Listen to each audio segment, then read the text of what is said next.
Assalamualaikum warahmatullahi wabarakatuh. Waalaikumsalam warahmatullahi wabarakatuh. Bismillah, alhamdulillah, wassalatu wassalamu ala rasulillah, wa la hawla wa la quwwata illa billah. Allahumma salli ala sayyidina Muhammad wa ala sayyidina Muhammad wa man tabi'ahu wa wala. Rabbi shrah li sadri wa yassir li amri wa hlul 'uqdatam min lisani yafqahu qawli warfa'li qadri bi jahi Rasulillah sallallahu alaihi wasallam. Subhanaka la ilma lana illa ma 'allamtana innaka antas samiul alim. Ya Fattahu ya Alim ya Wali ya Khabir. Ya Fattahu ya Alim ya Wali ya Khabir. Ya Fattahu ya Alim ya Wali ya Khabir. Amma ba'du, ma'asyiral muslimin jamaah pengajian Nasuhibul Ibad yang dimuliakan Allah. Pertama, alhamdulillah, kita bersyukur dapat berkumpul dalam kajian Nasuhibul Ibad, nasihatnya orang ibadah. Jadi bukan cara beribadah, kita sudah ibadah, dinasehati itu agar ibadahnya semakin baik.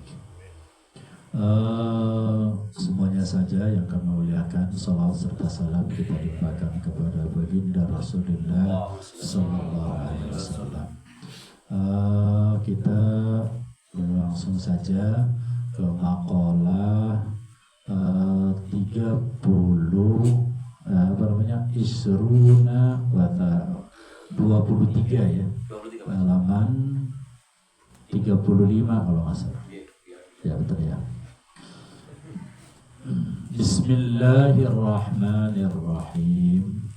Wal maqalatu ta maqalah ats-tsalitsatu kang telu wal 20 20. Berarti 3 dan 20 berarti 23. Iku an Khatim, saking Khatim. Khatim itu nama orang. Al-Asommi julukannya Al-Asommi.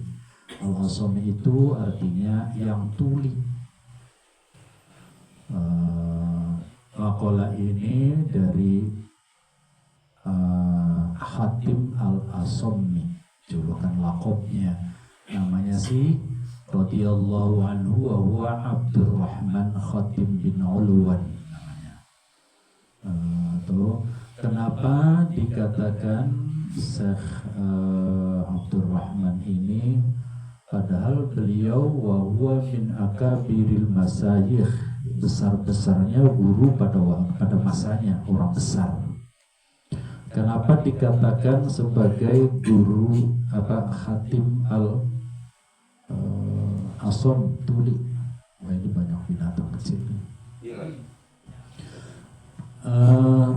Ceritanya begini, kalau orang dulu tuh ya memang akhlak itu nomor satu. Si Syekh Khatim ini alhamdulillah itu didatangi oleh seorang perempuan. Kemudian ada permasalahan datang mau bertanya. Sebelum dia bertanya, perempuan ini tiba-tiba kentut, itu kentutnya besar sekali, kan malunya setengah mati, betul. Udah nahan-nahan gini di depan guru, coba guru besar mau tanya, tiba-tiba kentut ya, gitu.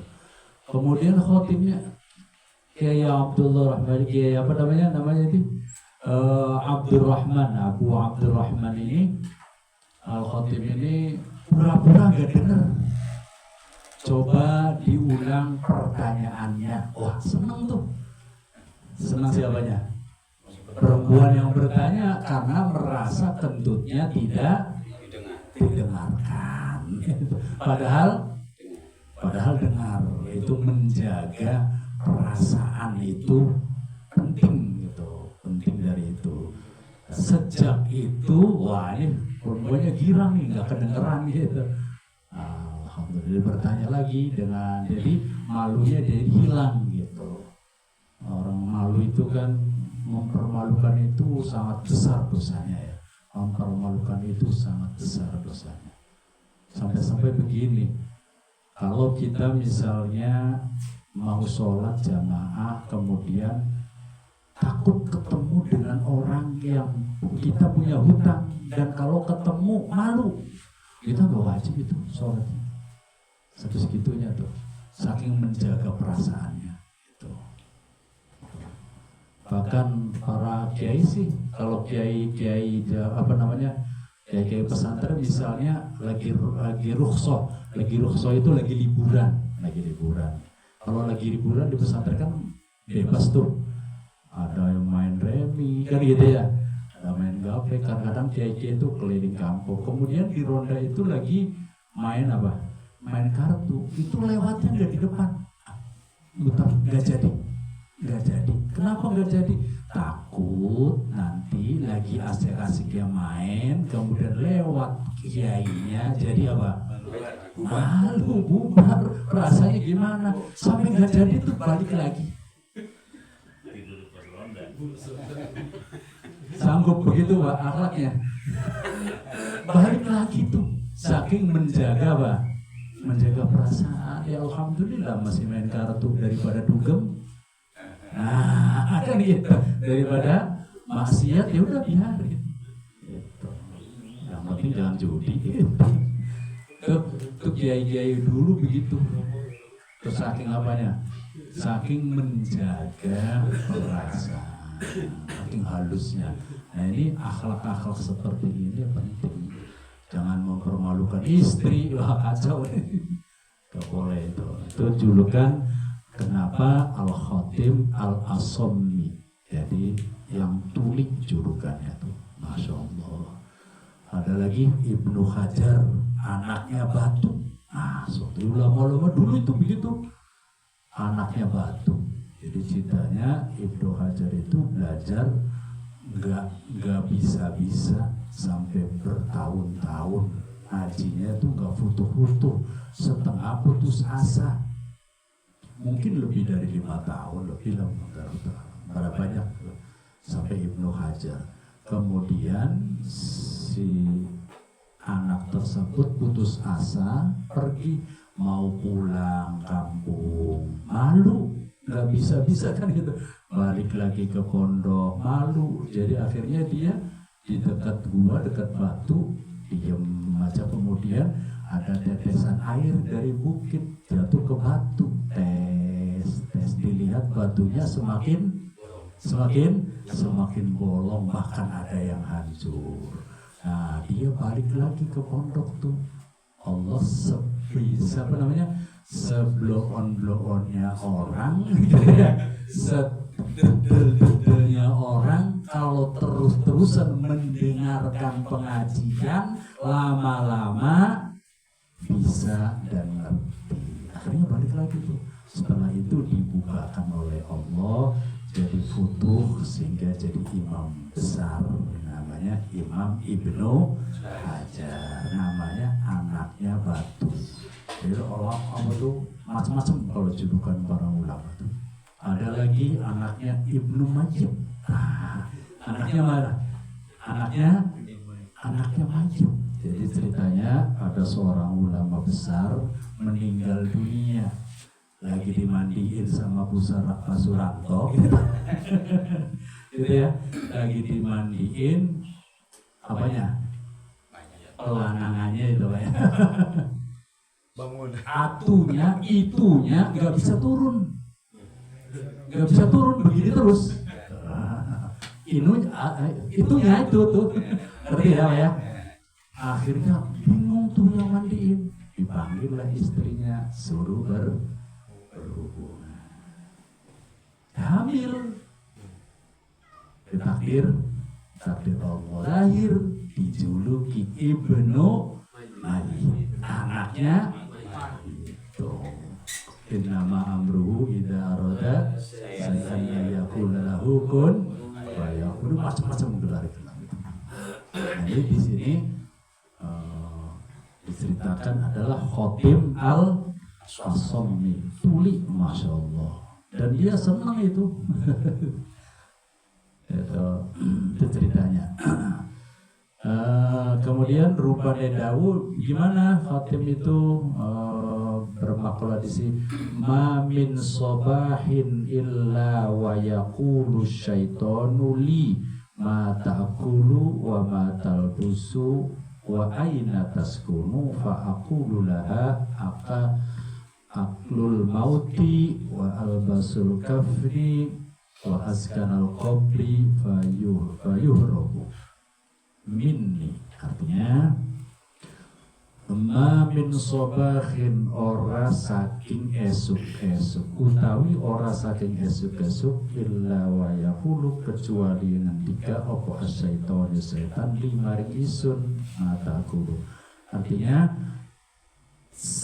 tidak setiap pagi setan itu kecuali setan itu bertanya kepadaku. Jadi setiap hari di pagi hari setan mengucapkan bertanya kepadaku.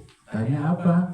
Mataku apa yang kau makan, apa yang matal basu, apa yang kau pakai, wa aina taskunu, di mana engkau tinggal. Maka aku menjawab faqulu lahu faqulu, maka jawab sopaisun lahu marung setan.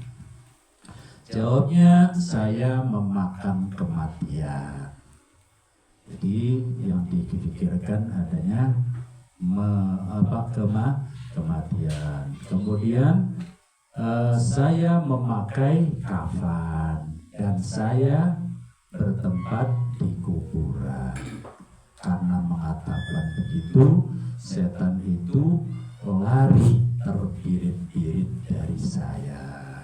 Jadi setiap hari setan bertanya kepadaku, di mana apa yang kamu makan, apa yang kau pakai, di mana kamu tinggal. Yang saya makan adalah kematian. Jadi setiap hari memikirkan mati. Memikirkan mati itu penting gitu. Sekali-kali kita bagaimana bisa menjawab enggak pertanyaannya malaikat mungkar nakir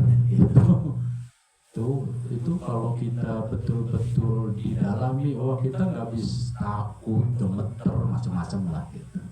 Selama ini kan kita biasa-biasa aja gitu. Aman-aman aja rasanya, padahal belum tentu aman. Di antaranya kita berharap agar husnul khotimah.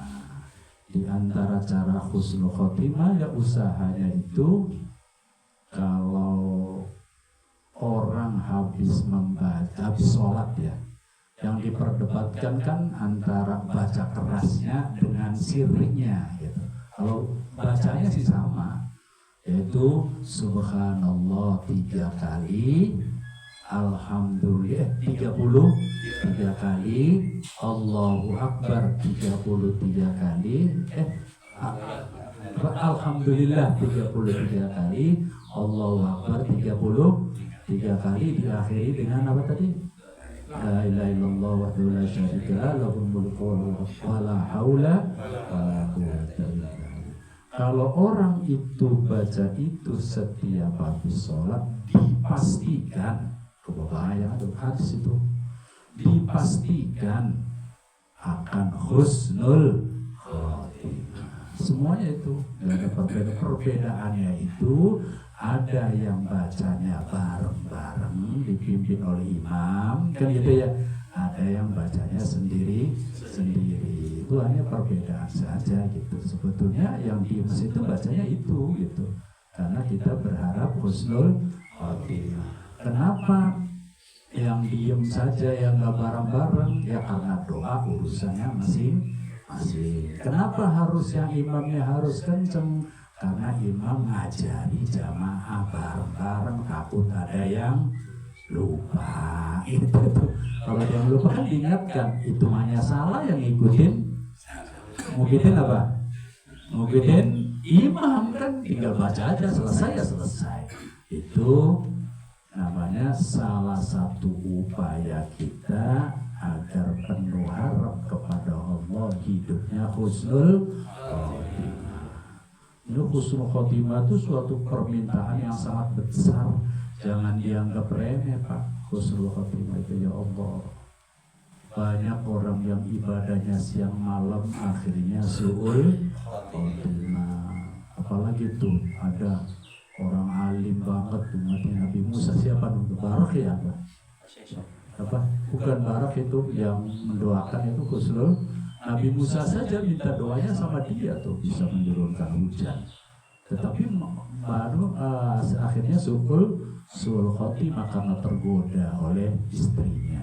Suatu saat Nabi Musa perang didatangi oleh suruh berdoa itu si umatnya Nabi Musa ini suruh berdoa agar Nabi Musa kalah karena ditawarin berbagai macam kekayaan. Tadinya nggak mau, akhirnya mau. Baru ngangkat tangan saja, belum Allahumma gitu. Oh, prajuritnya Nabi Musa udah kacar-kacir. Akhirnya langsung malaikat Jibril turun tangan. Akhirnya su'ul khotimah. Ada kode kibar siso. Jadi kita itu jangan menganggap enteng. Husnul khotimah itu adalah impian semua orang. Salah satu upaya kita yaitu habis sholat baca itu istighfar dan subhanallah 3 kali, alhamdulillah 33, alhamdulillah 33, Allahu Akbar 33. Nggak usah diperdebatkan, mau yang kenceng bareng-bareng boleh, yang mau sendiri-sendiri boleh, yang perlu disayangkan, yang tidak baca. Gitu. Kiai Maimun saja tuh ulama besar itu, kalau ada santrinya ke situ yang sudah alim itu, muridnya yang datang itu, tolong doain saya husnul khotimah. Masya Allah, sekelas ya Pak, sekelas Kiai Maimun, ya Allah, doain aku husnul khotimah, ya Allah. Nah kita itu gimana itu, anteng-anteng aja. Jadi tolong subhanallah, alhamdulillah, Allahu Akbar. Paling tidak baca itu. Kalau mau dihayati saat mau baca subhanallah kan artinya apa? Maha suci Allah itu ya sifatnya, ya asmanya, ya af'alnya. Apapun takdir Allah yang diberikan kepada seseorang itu pasti suci menurut pandangan Allah. Jadi artinya begitu. Saat kita subhanallah, subhanallah itu satu kata-kata yang ucapan yang sangat mengagumkan dan sangat tercengang dan mengagumkan tentang af'al Allah, mencengangkan dan mengagungkan tentang sifat rahmannya Allah, sehingga subhanallah sama saja dengan Allah mentakdirkan Nabi Muhammad Isra Mi'raj, didahului dengan subhanalladzi asra maha suci Allah. Artinya Allah mau berbuat sesuatu yang di luar jangkauan logika manusia, sesuatu yang besar.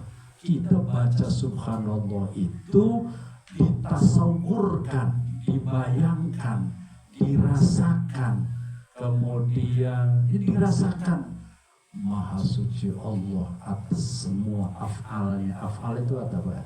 Takdirnya, semua sifat kesucian sifatnya, kesucian zatnya, kesucian apa lagi itu ke situ. Makanya harus 33 tuh. Subhanallah, subhanallah, suci Allah, af'alnya, sifatnya apa. Nah itu. Kemudian alhamdulillah, hatinya ditasawurkan juga, ya Allah. Semua nikmat dari Allah, alhamdulillah, semua nikmat dari Allah, punya rumah, punya Allah, itu hatinya ditasawurkan. Allahu Akbar, maha besar, kita itu hamba yang sangat tidak berdaya. Allahu Akbar, Allahu Akbar. Kalau dihayati seperti itu, yakin gak husnul khotimah? Yakin. Udah deh, kalau nggak perlu hayati, yang penting baca. Saya sih ngikutin Nabi aja, ngikutin para ulama, ya nggak apa-apa, itu baik. Subhanallah, subhanallah, hatinya kemana-mana. Tapi kan kita bukan remaja lagi kan gitu. Tolonglah ditasawurkan, dihayati satu-satu. Itu namanya kita belajar berubudah kepada Allah. Bukan hanya ibadah, belajar berubudah. Ada ibadah, ada ubudah. Itu maksudnya, jadi kita memikirkan kematian itu supaya kita berharap kepada Allah husnul khotimah. Kemudian masalah pakaian kapan, di mata Allah semuanya sama ya gitu, kecuali takwanya gitu, pakaiannya sama ya. Kafan kan putih itu berarti kan sama semua, kecuali yang membedakan itu adalah takwanya. Itu saja sebenarnya. Kalau kuburan ya jelas itu kematian ya. Kafabil mauti, cukup bagi seseorang itu kalau ada kematian. Ya Allah. Kira-kira itu kata siapa? Al-Asam Khatim Al-Asami, ulama besar. Kemudian wal maqalatu maqala ar-rabi'atu kang papat wal asyruna 20, maqala yang ke-24. Ini dari Nabi nih. Anin Nabi sallallahu alaihi wasallam man kharaja min dullil maksiyati ila izzati ta'ati aghnahu Allah ta'ala min ghairi malin wa ayyadahu min ghairi jundin wa azzahu min ghairi ashiratin. Artinya kama qala Rasulullah sallallahu alaihi wasallam, barang siapa yang keluar itu berarti meninggalkan boleh. Barang siapa yang keluar dari kejelekan, dari inanya, dari kehinaan kemaksiatan menuju kemuliaan ketaatan. Barang siapa yang lari atau keluar dari maksiat menuju taat, yang tadinya minum nggak jadi minum, kan itu gampangnya begitu. Yang tadinya nggak sholat jadi sholat, yang tadinya nggak sholat sunnah tambahin sholat sunnah. Itu yang namanya lari kepada ketaatan. Ya, kalau maksiat kan banyak macamnya ya. Ya Allah, kita sering maksiat ya? Oh, bukan sering lagi, setiap saat. Ya Allah, maka hati kita itu harus pengen memperbaiki diri, itu pengen aja gitu. Walaupun besoknya nggak baik lagi, besoknya nggak baik lagi, orang manusia kan gitu. Wali juga bukan kan gitu. Orang soleh juga masih jauh. Dia pengen aja, pengen baik gitu. Keinginannya itu jangan sampai hilang. Pengen menjadi orang baiknya itu jangan hilang. Walaupun orang itu sifatnya kurang baik, tukang ngomongin orang terus, tapi ya pengen baiknya itu. Ada seorang guru Al-Quran di pesantren itu, memang orangnya temperamen Pak.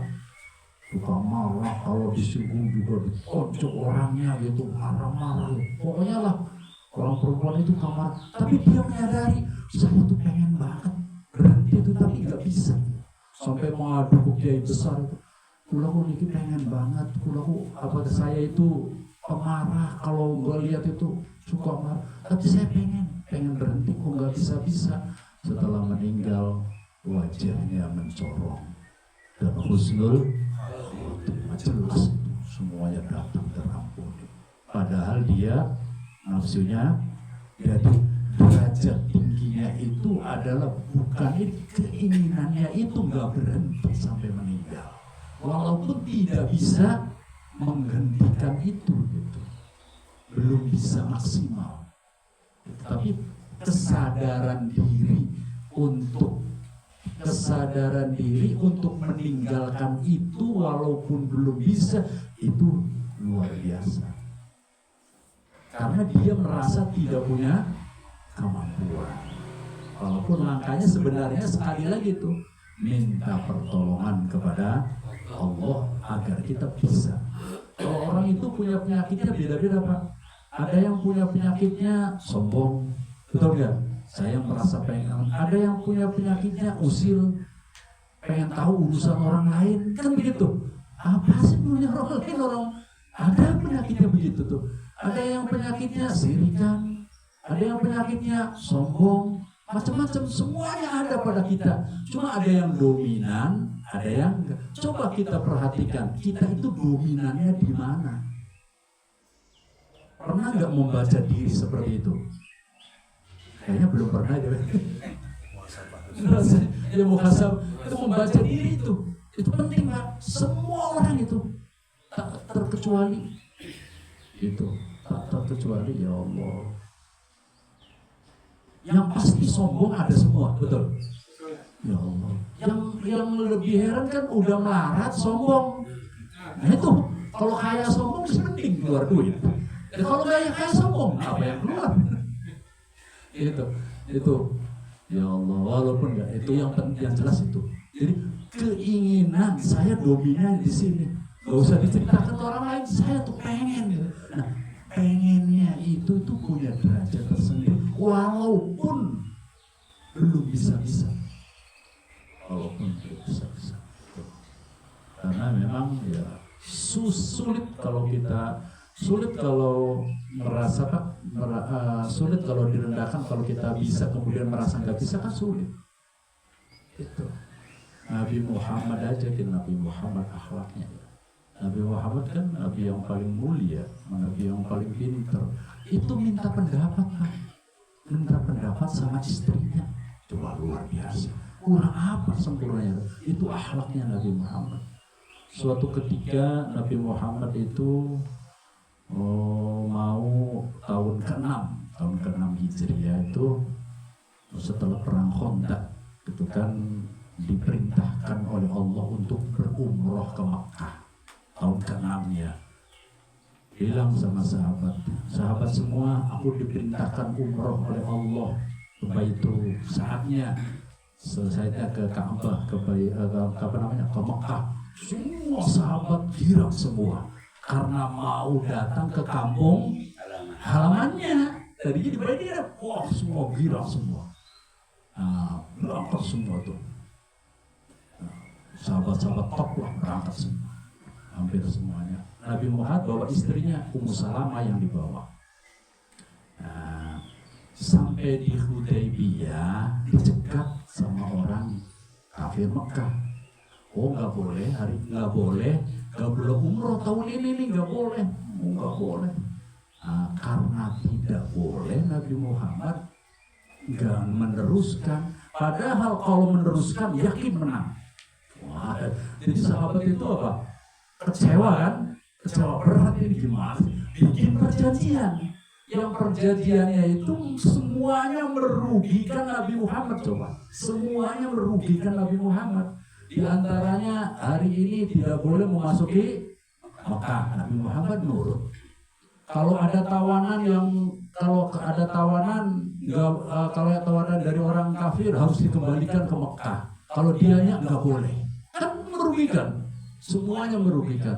Cuma satu yang menguntungkan. Nabi Muhammad minta tolong kalau diskusi masalah agama di negara Mekah, di Mekah itu jangan dilarang. Cuma itu aja. Diskusi masalah agama nggak boleh dilarang. Orang Islam yang ada di Mekah kalau mau diskusi apa jangan diintimidasi. Cuma itu tanda tangan Pak. Di tanda tangan nama yang orang kafir namanya Suhail. Sebelum Islam, pada akhirnya Islam juga itu. Tanda tangan dicap kenabian Muhammad Rasulullah, nggak terima. Kalau ada Rasulullahnya bahaya nih. Berarti kita mengakui Nabi Muhammad adalah Rasulullah itu. Dasarnya itu Suhail itu. Jadi Nabi Muhammad dicap gitu. Nabi Muhammad bilang sama sahabat nih, sahabat semua, ayo sekarang kita nggak jadi ke Mekah. Kita potong tuh hewan-hewan yang dibawa. Kalau orang itu kalau perbagian jauh bawa bekalnya itu hewan hidup. Kalau lapar potong mentah satu rame-rame gitu. Ya, lapar lagi potong kambing. Jadi bawanya itu hidup. Ayo sekarang kita tahallul, potong rambut dan semua pembawaan kita potong semua dan dimakan bareng-bareng. Nggak ada yang dengar Pak. Nggak ada satupun yang apa? Yang mengikuti perintah. Nggak serius ke sana. Saking apanya? Saking kecewanya. Oh kita udah menang, mau umroh, ada perintah dari Allah, kok nggak mau? Nabi Muhammad masuk ke tenda pada Ummu Salamah mengadu. Ya Ummu Salamah, bagaimana sih ini? Kok para sahabat-sahabatku pengikut nggak mau mengikuti perintahku? Kata Ummu Salamah, gimana sih Rasul, engkau perintahnya itu suruh motong dan makan memotong hewan ternak, kok nggak ada yang mau? Kata Ummu Salamah, wahai Rasul, coba kamu keluar dari tenda ini dan yang kamu bawa, yang engkau bawa, onta yang kamu bawa, kamu potong sendiri, nanti seluruh sahabat pasti mengikuti. Kata Ummu Salamah, Nabi Muhammad mengikuti saran dari Ummu Salamah. Berarti seakan-akan kan Nabi Muhammad dikalahkan oleh ya bukan begitu, namanya akhlak gitu. Kalau dalam hal ini pendapat yang berlian dari istrinya diikuti. Nabi Muhammad, oh baik kalau begitu benar pendapat engkau. Keluar dari tenda, ontanya diambil, potong sendiri, seluruh sahabat memotong onta yang bawa sendiri. Beres kan? Itulah akhlak baginda Rasulullah SAW, tidak merasa dirinya paling. Apalagi kita. Kamu perempuan ngomong apa sih? Jangan ikut-ikut ini urusan istri. Ya Allah, ya jangan begitu ya Pak. Didengarkan boleh, tapi jangan selalu dituruti. Kalau istri dituruti semua bahaya. Bahaya ke Rontok. Itu diantara akhlak. Kok kesana-sana ya? Kemana larinya? Itu keluar dari kemaksiatan menuju ketaatan lah gitu.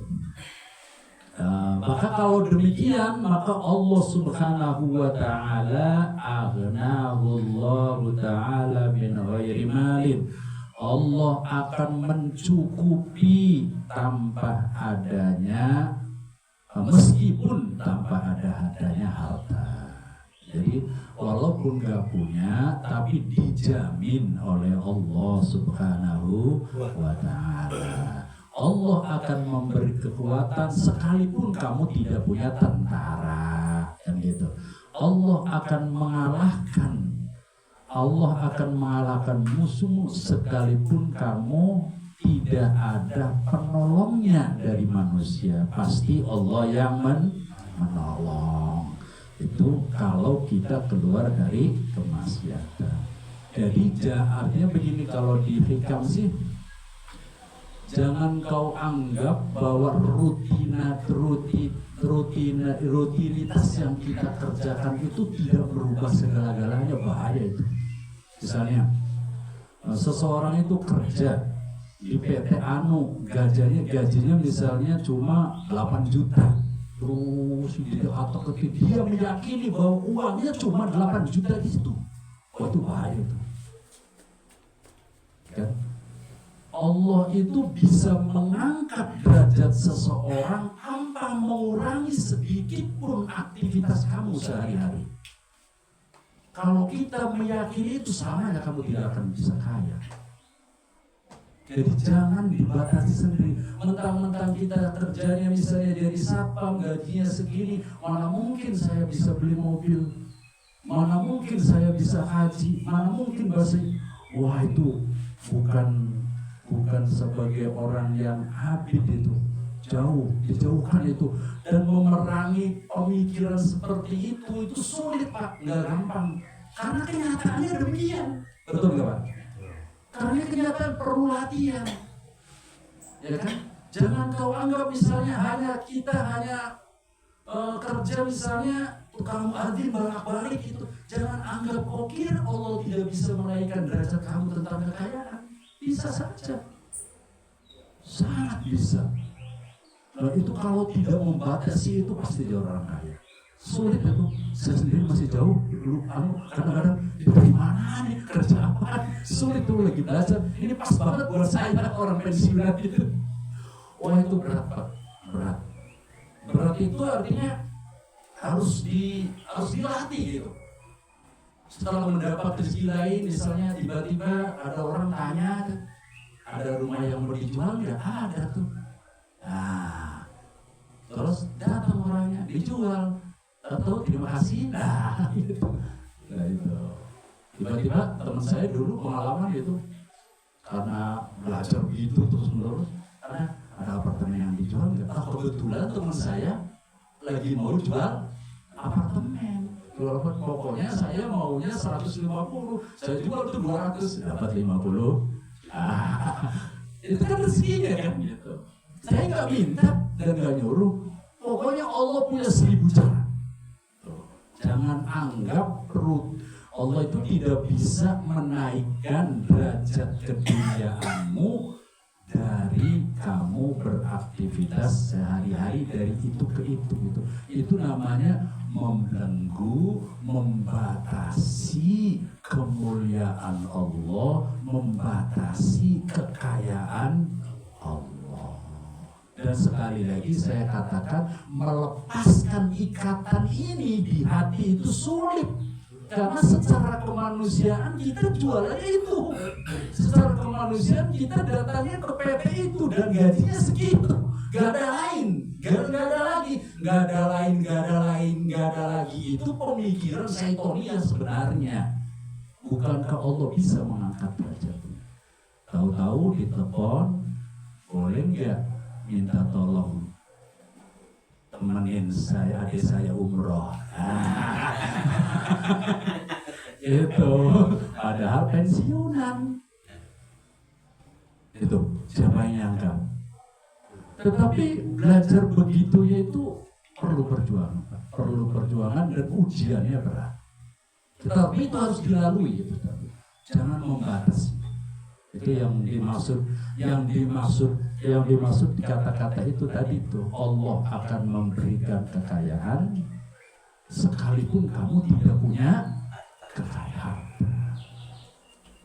Asal tadi itu ingin hatinya keluar dari kebiasaan yang buruk. Sanggup Pak? Insyaallah. Latihan. Kita bukan ini namanya nasohul ibad itu. Ya kalau orang kerjanya misalnya jadi manajer, jadi ini ya jelas itu sih, ya kan? Ini kan kita kerjanya cuma segitu-gitu aja. Gajinya ada cuma segitu, nah gitu. Kalau membatasi bahaya, selamanya dia dalam belenggu kemiskinan itu salahnya siapa? Salahnya kita apa salahnya Allah? Salahnya kita menyangka Allah nggak mampu ngasih kita dari rezeki yang lain.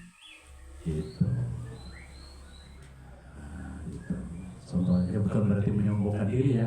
Ya contohnya lagi gitu, lagi ngelamun pengen banget ke Mekah, tahu-tahu di WA aja, Pak Ustadz, boleh nggak minta tolong temenin adik saya umroh? Ya mau, alhamdulillah.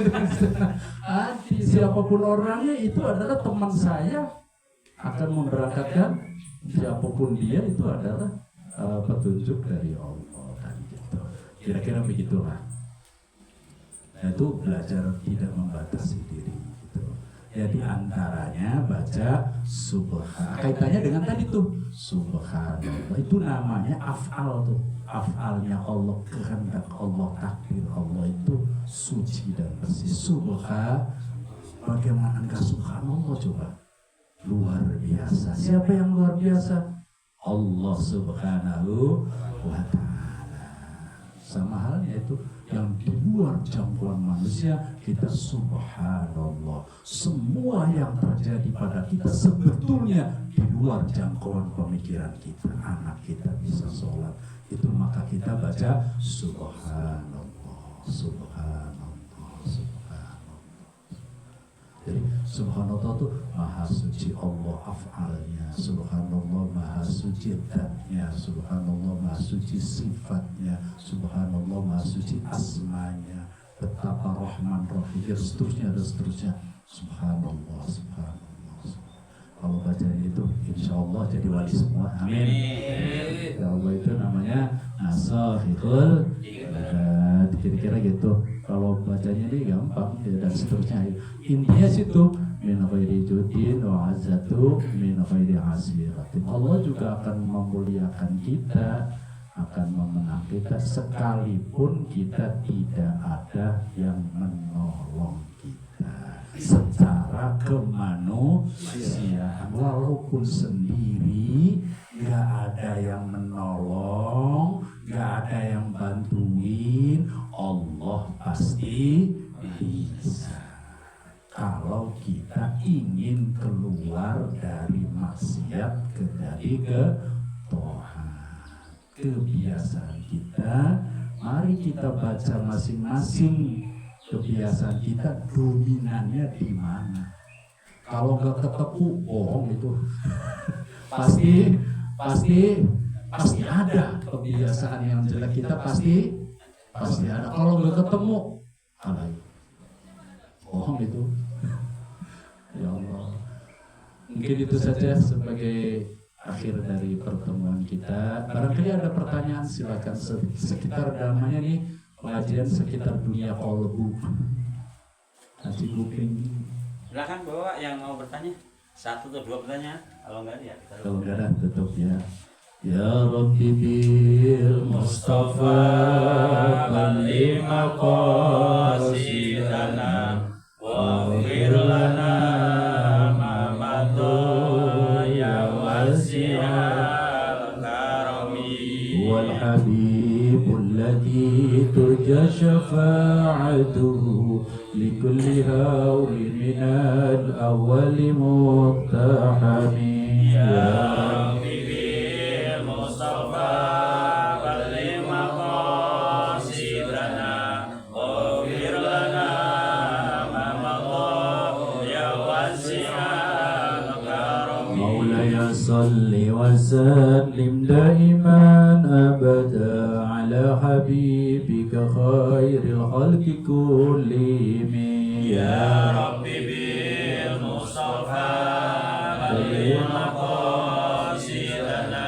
waghfir lana ma madha ya wasi'al karim ya salam sallimna wal muslimin bin nabi khairil anam wa bi ummil mu'minin ya Rabbi bil Mustafa balli maqasidana waghfir lana ma madha ya wasi'al Muhammadun sayyidul kaunaini wa thaqalain wal fariqain min urbin wa min ajami ya Rabbi bil Mustafa balli maqasidana waghfir lana ma madha ya wasi'al karami sama-sama ya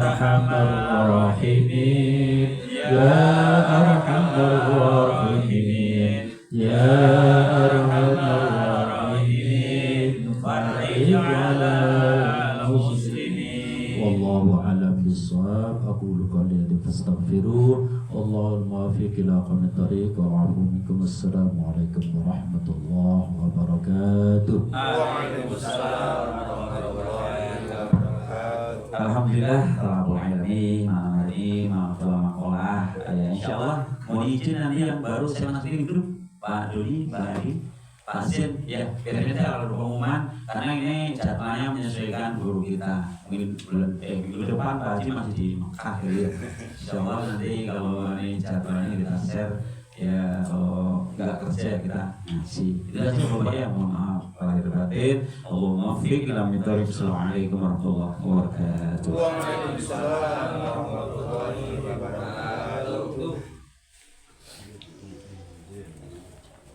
Tadi bongkar apa jadi? Udah langsung tadi. Oh, Katakan peserta kerja bakti itu ngelas-ngelas. oh masih Pak Santoso. Meling apa? Padi itu apa? Begini tuh. Jalan lampu jalan. Oh, Kalian tuh bongkar tuh. Sekalian kumpul ya. Ngumpul kalau nunggu kawan. Kalau yang kasih tadi. Berarti gue bel di pos itu biasa apa tuh?